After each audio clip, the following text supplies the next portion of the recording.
Hello, Classic Crew, and welcome to today's video, where we're going to be doing a husband versus wife movie review on Nobody.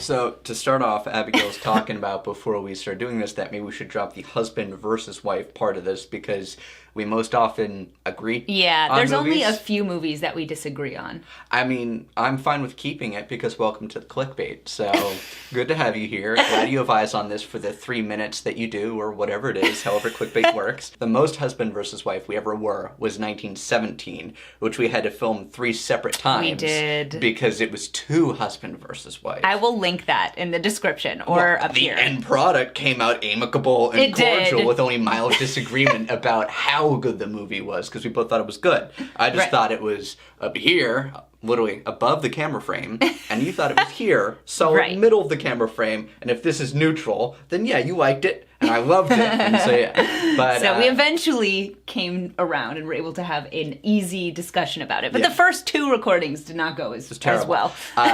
And for this one, it's not husband versus wife, practically speaking, it's husband and wife agree that you should go watch Nobody. Absolutely. So we saw Nobody. We actually went to a movie theater. Can you believe it? Yeah, go figure, see a movie in a movie theater. Which we missed a lot. We really like going to movie theaters, and it makes us sad that people think that movie theaters are going to just die and everyone's just going to stream things, because the experience of going to movie theaters I really like. That's like saying that seeing live music is defeated by having CDs. Or having Spotify. Exactly. It might undercut the margins to make big concerts make sense for many performers. So, okay, live music industry will change, but the fact that there's an appeal to live music ain't gonna change because it's just completely different. Same thing with a movie theater. I mean, to think that it's the same itch scratched, seeing a movie in a movie theater with the giant screen, with the darkened room, with the full focus on it, with the enforced, hopefully, phone off, is the same thing as at home on your phone or whatever.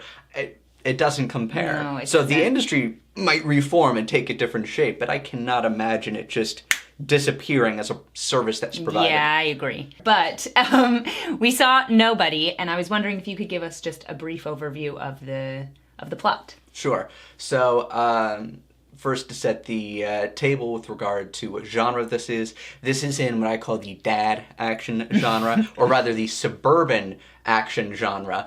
So you have John Wick, you have this movie Nobody now, and you have The Accountant, and there are other examples as well. The Liam Neeson late career resurgence and all these little action movies where he's a dad again, Taken is similar. It's dad action. Even though in John Wick he wasn't technically a dad, but it's the same. That's why I said suburban as well. It's just that entire thing of your lead has to be at least 40 years old, preferably over 50 years old, and then we lead from there with him being in the suburbs, being a person who has either retired from violence or is violent but on the down low, like in The Accountant with Ben Affleck or something like that. And then you have your inciting incidents, which brings in previously established off-screen lethal skill set, taking out some unsuspecting target. But basically your plot of the movie is Bob Odenkirk of Better Call Saul, Mr. Show, Breaking Bad, known as a comedic actor for the most part, suburban dad who has a emasculating life of humdrum boringness. Yes. And one night, some robbers break into his house. He doesn't really do anything about it. In fact, he tells his son, who has one of them at his mercy, stand down, which is even more emasculating to him. And that's basically our starting point. And then, over the course of the movie, he gets his groove back through violence, and we find out that he was, in fact, formerly a super lethal operator. Should we say, I mean, is that a spoiler? I don't know. So when I went into the movie, I didn't know the idea that he had... Did you see a trailer? I saw a trailer, yeah. Okay. I didn't know that he had prior experience as, like, a lethal weapon. But... but I thought he was going to, like, build up his strength and become a strong man by the end of the movie. So I mean, that's your disabuse I don't of know that if it's a notion spoiler. within, like, the first 15 minutes, because at the end of the 15 minutes, he's gotten the gun, he's running around, we see his tattoo sets off that guy, so it's really So I don't think it's a movie. spoiler No. that's the case, that he's kind of getting his groove back, not initially like learning how to be a strong guy. Well, that's also a key part of the dad action genre is that we don't get the training montage. We don't get like an origin story like how every superhero movie. The first one has to establish them with the powers and the training. What I love about the dad action genre is you just start with them knowing how to do things, and then you actually just get the body of the movie them being good at things, which is the entertaining part. Seeing someone learn how to be good at things in a movie is usually the least interesting part, unless it's a well-done sports movie. Right, I was going to say, in which the training is about character and stuff like that, but the superhero or like whatever thing where you learn how to be super powerful, very boring. Yeah. So, also, superhero movies, very boring. That's a separate We won't thing. get into that. That could start a whole host of comments. It should. Let it. I don't care. I'm over it. So going back to this movie, we really liked it. We thought it was really well done. Fantastic. Definitely would recommend it. So in terms of John Wick and this movie sharing the same genre, yes and no. It's kind of like how John Wick is dad action, but it's all serious all the way through. And it's very stylish visually. The first movie and the second movie are defined by, the color palette being like a charcoal shade and then like a teal, vaguely neon. Or in the second one, it's purple, and in the third one, it's purple and other colors. The lighting of the movie, incredibly stylized. And then the music is industrial techno sounds, or whatever the genre of music is. Whereas for this movie, it's distinctly comedic. Well, it's distinctly comedic. I will say there's a stylistic cutting and editing in the way that there's kind of like cut at the beginning. Oh, yes. So it's stylistic in that way. Humdrum life. Right. Yeah. But the visual colors and distinctions, they look more like a person in real life, not, you're in a new world. It's stylistic editing to really give you the vibe it's going for in the first part of the movie, which is the humdrum, emasculated suburban existence, So rapid fire montage of like 3 weeks in his life, all the days being the same. So the editing is stylish, but the color palette, the look of the movie looks like it's saturated. Life. It's normal life. The use of music, there's classical music used in certain parts. There's I'd say like golden oldies used as well. Like there's a lot of music used in the movie very conspicuously to help set a tone, but it's not the industrial techno background sounds of John Wick. It's instead actually very much a part of the movie. And the reason we're talking about John Wick specifically is that clearly we already talked about the genre, right? That this, what did you call it? The dad action or dad suburban action drama. I'm not yet decided on which one. Suburban dad action might be most accurate. There you go. But part of the reason the movies are so similar is because the writer of John Wick is also the writer of Nobody. So that would make sense that they're in the same genre, but also they have a similar kind of style, and that it was the same writer who came up with it. And David Leitch, who's one of the directors of the John Wick franchise, was involved in Nobody. I forget the capacity he was involved in, maybe as a producer. But that's the direct DNA, right? You had the same script writer, and then you have like one of the directors of John Wick. And then also the director of the movie was the director of Hardcore Henry, which if you've seen without needing to take Dramamine, I commend you, because that was a very nausea-inducing movie. It's an entire action movie filmed in first person. That sounds horrible, and I would hate that. It was entertaining. It was well done for what it was, but it was very nausea-inducing. Yeah. So, and that's there. And that guy also has a history of directing music videos. Oh, that's interesting. So you can see kind of like doing a lot in short sequences, like a lot of cuts and things like that, because the music video connection, you have to get a lot established visually in like 3 minutes. Yeah. Yeah. And apparently, from what I could find online, Bob Odenkirk, who is the main character in the movie, he watched John Wick and then reached out to the writer of John Wick and said, I want to do a movie. Let's do it. And he spent 2 years preparing for the role and physically to be able learning to do how the to actually do the stunts. The goal being that he would do as many of them as he could accomplish so that more of them could be put on camera, because you know how when these stunt doubles, they have to cut away, they have to be creative. Here, if you know how to do it, then your face gets to be on camera, it's just much more compelling and less compromised. Well, and the cool thing about the movie, I think, is that you can tell that there was a lot of thought that went into it, that the people who made it cared about the topic, cared about the film. I mean, it's an hour and a half. It's very short. It's very quick. They had something that they wanted to say and they said it. They didn't feel like they need. It didn't feel to me. Sorry, just like, using the word "say." It's not a message movie. There's not like a. No, but okay. So I was watching an interview with Bob Odenkirk, and he said that he had actually had his house broken into a couple of times. Oh my! And where does he live? I don't know. We could make this a message review if we point out where he lives and then say, you get what you vote for, but... He had that happen to him, and so he was inspired to make this movie because he said, what would it have been like if I had fought back, if I had done all these different things? And he said, I probably shouldn't have fought back. That probably would not have been the right thing to do. But it's an interesting idea in a film to explore what would it have been like if I had, and how could I? Which is funny because, so as we mentioned, the inciting real incident for the movie is the home break-in at the beginning. Suburban dad, Bob Odenkirk character's house broken into. His son gets the job on one of the two robbers and is like wrestling with him. Bob Odenkirk has a golf club they managed to like retrieve and is going to hit one of the other robbers, and then decides not to and tells his son to lay off. And the robbers just kind of punch the son in the face and then leave because the guy uses debit cards, there's no cash laying around, robbers were incompetent, whatever.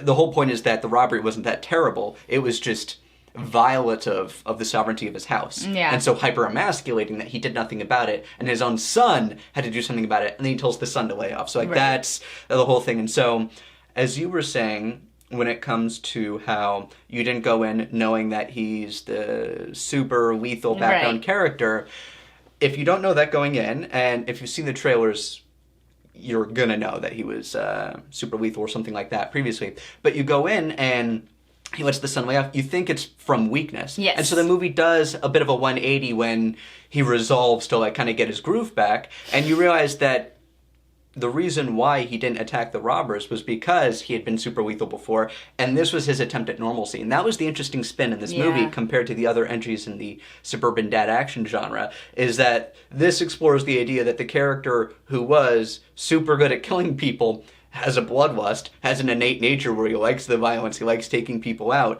and so to achieve a suburban dream, he kind of emasculated himself. As he says in the movie, he overcorrected. I just had a thought, though, because in the movie, he and his wife have also grown apart.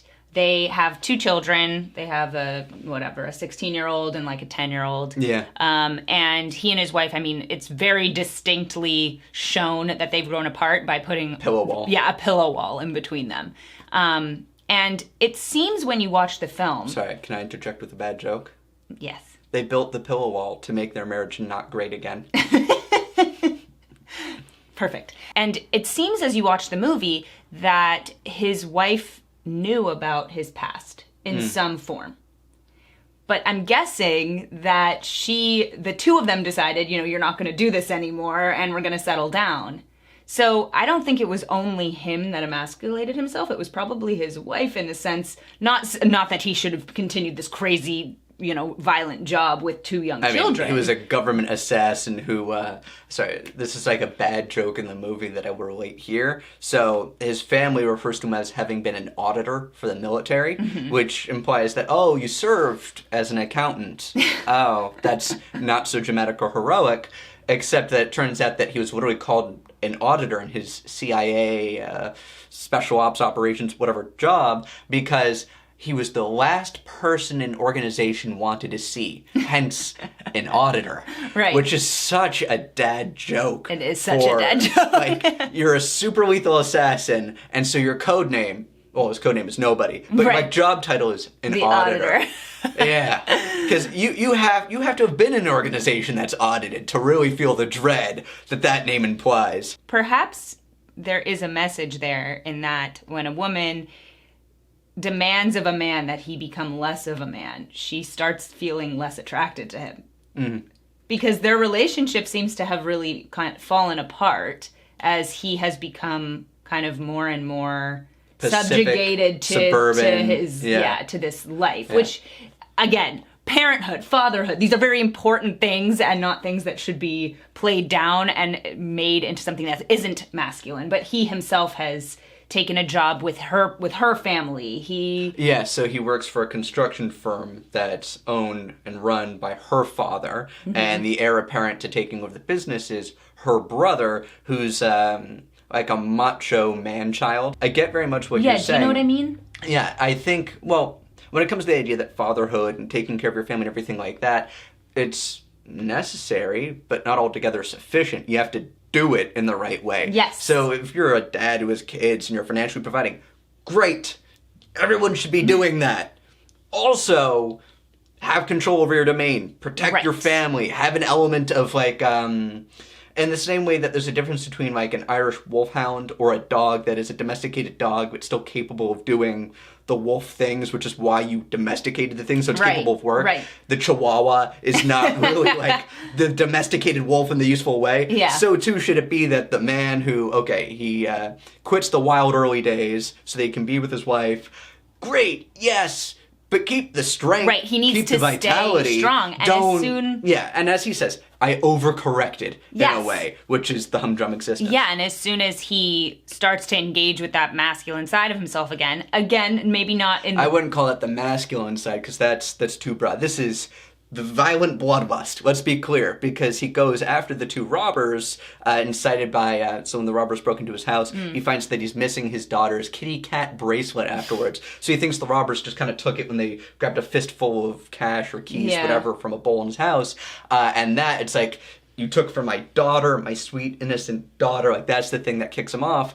They stole my kitty cat bracelet. And you don't do that.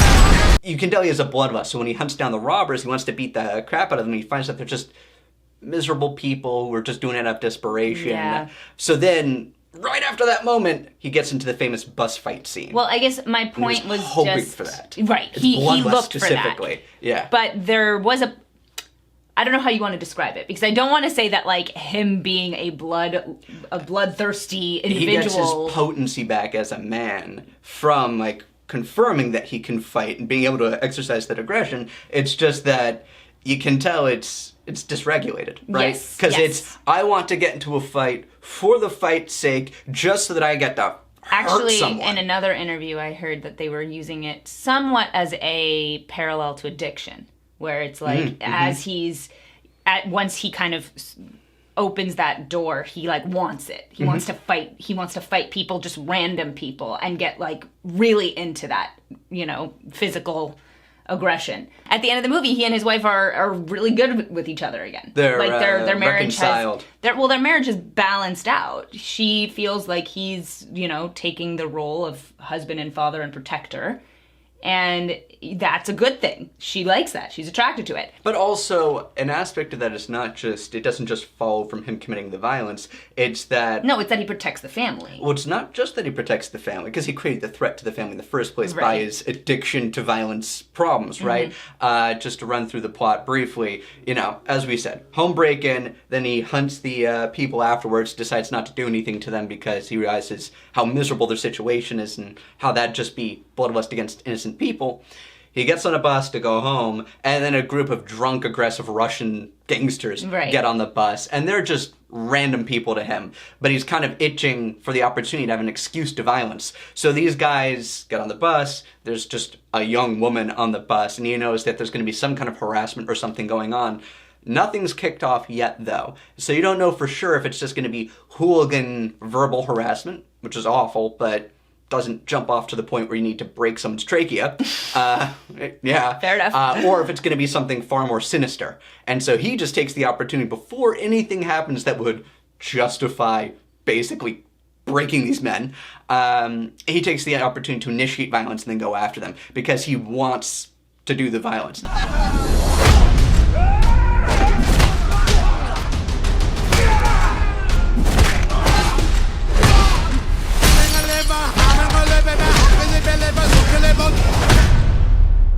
It's been a hell of a day.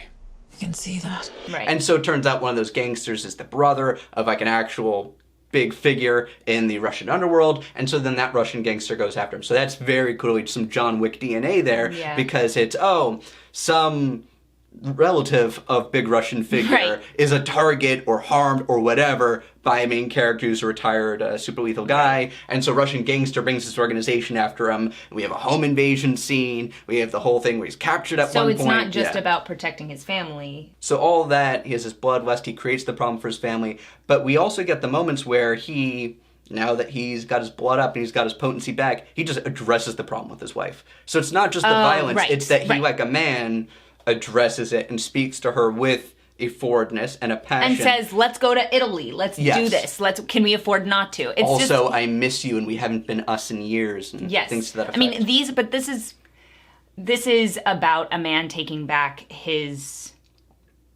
who he is, not what he does, but just like feeling strong in himself. And that is an attractive quality in a man. Is for him to know who he is. Acting like a man. And acting strong. Rather than a shell who's slunk into himself, like we see in the beginning montage. But everyone in the movie does a really good job of their performances. There's only one scene with Bob Odenkirk, to me, that stood out as I didn't feel like he put in his best performance, which was when he actually talks to the big Russian bad at the kind of in the middle end of the movie. That I didn't feel like he gave his best shot there, but other than that, he was great. I thought he did a great job. And one of the things I really loved about the movie, as opposed to a lot of these other movies in the genre you're talking about, is that he takes damage. So when he's fighting, it's not, oh, I'm a superhero and no one can hurt me and there's no risk. When you're watching these fights, you're just like, okay, so we're getting to the end of the movie with him intact, because how could he get hurt? He actually makes it in these fights, he gets injured and he injures himself. And in the first big fight scene on that bus, the famous bus scene, that for him is, he's not just immediately back in the swing of things after years of being, latent, of not actually dormant. Yeah, sure. He has to remember what he used to do. So he hurts himself a few times. He bumps himself. He doesn't also do as good of a job as he might have 10 years ago. It's a 50-year-old man who hasn't fought in decades against 5 or 6, whatever it is, late 20s, early 30s men who are also physically larger than him. Right. And so, as you were saying, what's great about the scene is so he takes damage, and they do a good job with the makeup, and Bob Odenkirk does a good job selling the physical bumps and bruises.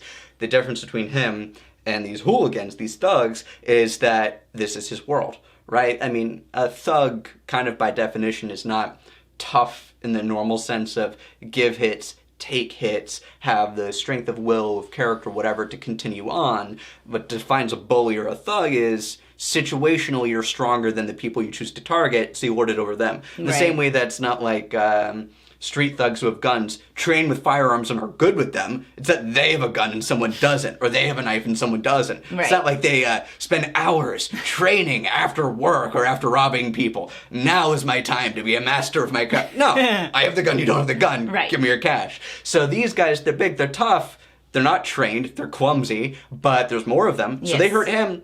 He gets back up and gets in there because that's his world. That's his world of violence and giving and taking hits, and that's not theirs. So they're actually freaked out by him because they're not used to someone fighting back and being good at it and not shrinking away. And so that was really well sold, the difference between the caliber of opposition here. And so the bus scene is fantastic, and that sets your tone for a lot of the rest of the movie. As you were saying, your one issue you had with that scene between Bob Odenkirk's character and the Russian big bad, that you didn't think his acting was great. For me, the action directing is fantastic throughout all the movie until the very end set piece in the construction firm. Because then you end up going back to guns. And guns in a lot of movies like this are visually not so interesting to see because guns are super deadly and they shoot pretty far. And these movies are really built around hand-to-hand fighting because that's when you have 2 actors on screen, you get creative choreography, get interesting environmental stuff. There's only one thing in that end set piece, because I do agree with you with that assessment. I think that hand-to-hand combat is more entertaining for us to watch as an audience. But there was one cool thing where Reza, is that the name of the... Riza.